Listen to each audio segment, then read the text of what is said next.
Dear scholars, let us start learning a poem 2.1 from a railway carriage. So, carriage is the compartment of the railway.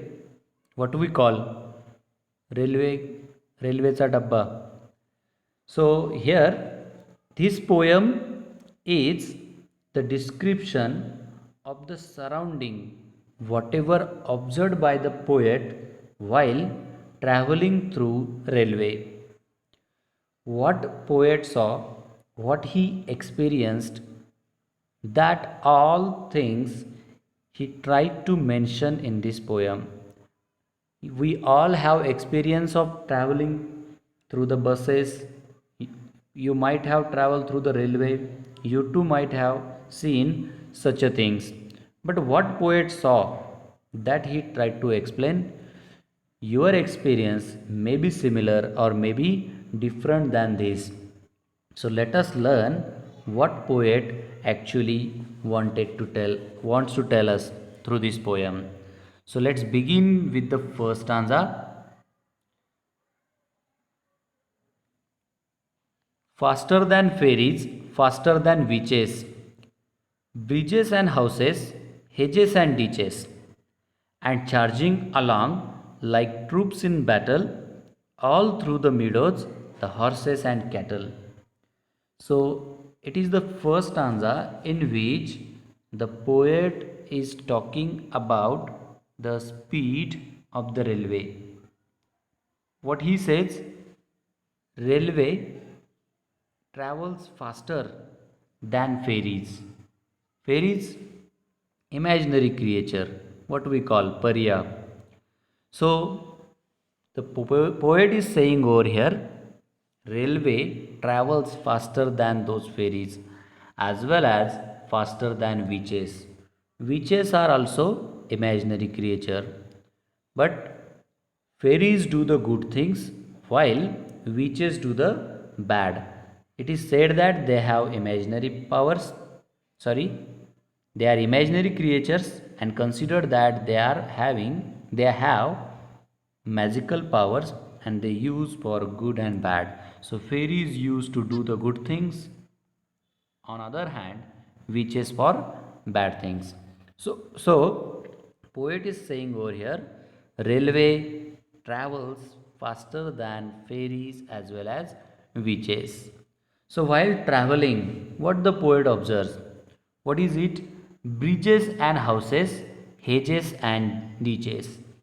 Here hedges means a line of shrubs, bushes, small plants. So the railway travels through various bridges, goes through the rivers. Many houses are seen on the one or both side of the railway track, as well as there are many small plants and ditches along with various things on both sides of the railway track. What is next? And charging along like a troops in a battle. So troops, it is the group of soldiers, army. Battle means war. So just like army goes ahead fighting with the enemies, the same way railway goes ahead and ahead with such a speed. So poet is comparing the speed of soldiers with the speed of railway. All through the meadows, the horses and cattle. Here meadows means grassland. So what poet observes next? He observes through the meadows, through the grasslands, many horses as well as cattle, some other animals. So this is all about first stanza. Let us see the next one.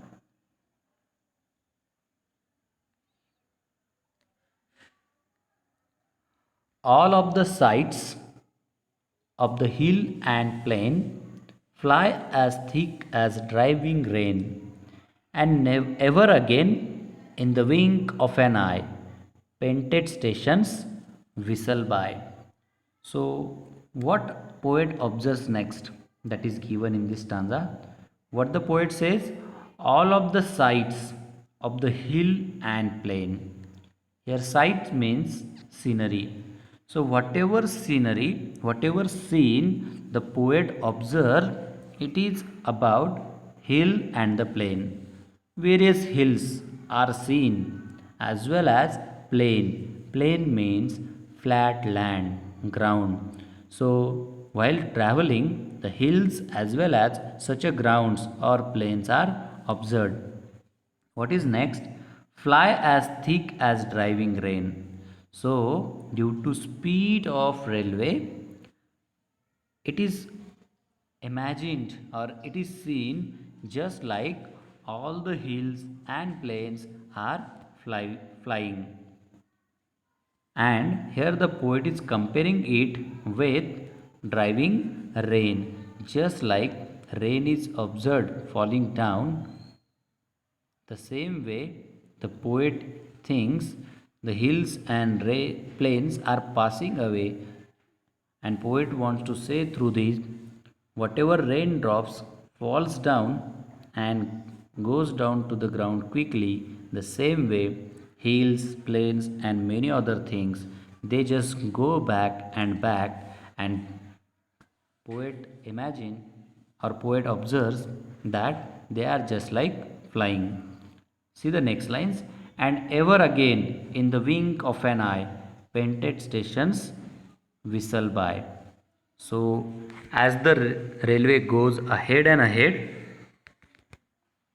as it is time to wink of an eye or close the eye, within such a time, stations whistle by. So, as the stations comes closer, the railway gives its whistle. So the poet is saying over here, as such stations are near, the painted stations are seen, or the railway reaches such a stations within the time which is needed to open and close the eye. So this is all about the two stanzas of this poem. Remaining we will see in the next video.